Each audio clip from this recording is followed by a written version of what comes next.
Okay, so today for grammar, everybody, we're going to look at modal verbs. Anybody have any idea of what a modal verb is? Anybody?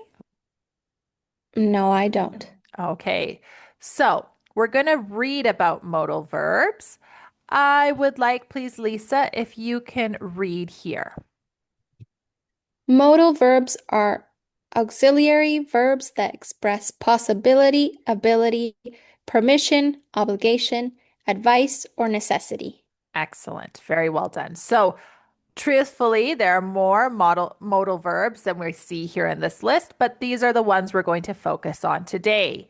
These are different words that we can use to express possibility, ability, permission, obligation, advice, or necessity. It doesn't necessarily mean that we can use all of these verbs in the same situation. Specific verbs we will use for different context. Okay. So the modal verbs we are going to look at today are can, could, may, might, must, have to, should, and ought to. A few of these are more formal than others as well. So, again, depending on formal versus informal speech, we want to be aware of that as well. Also, could you read for us here at the bottom, Lisa, this note at the bottom? There are moments when we must use one only type of modal verb, Modal and verb, good. others where a subtle, slight difference can occur and the speaker is able to select what modal verb best fits with the intention of what they want their listener to understand. Excellent. Very well done. So let's start. We're going to go in and start looking at the modal verbs.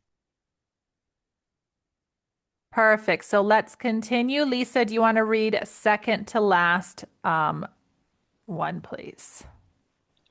Function is obligation. The modal verbs are must, have to, and should.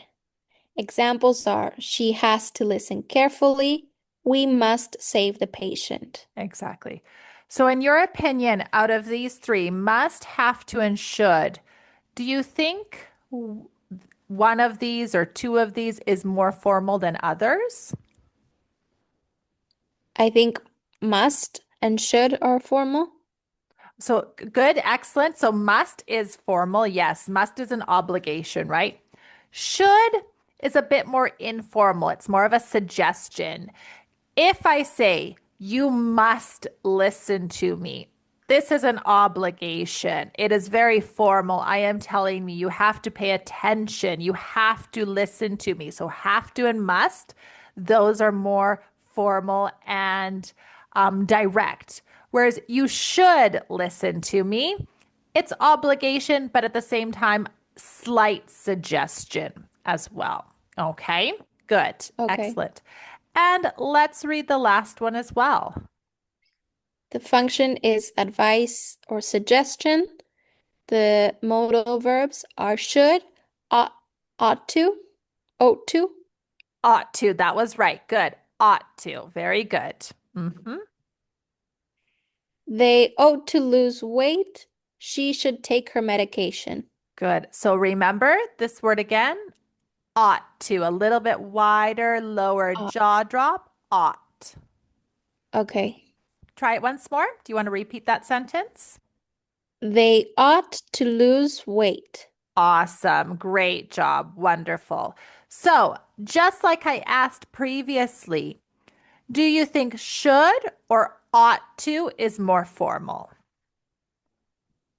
I think ought to. Yes, exactly. Very good. Yes, again, you can see in obligations, we have should. And then with advice, we have should as well. But should is more informal in both situations. As an obligation, you should run 5 kilometers every day to keep your heart rate up. You should You should listen to your teacher very well. These are obligations, but with a bit of a suggestion behind them. And then ought to is a suggestion, a little bit more formal. Okay, really great, really well done. Great reading. Excellent, Lisa.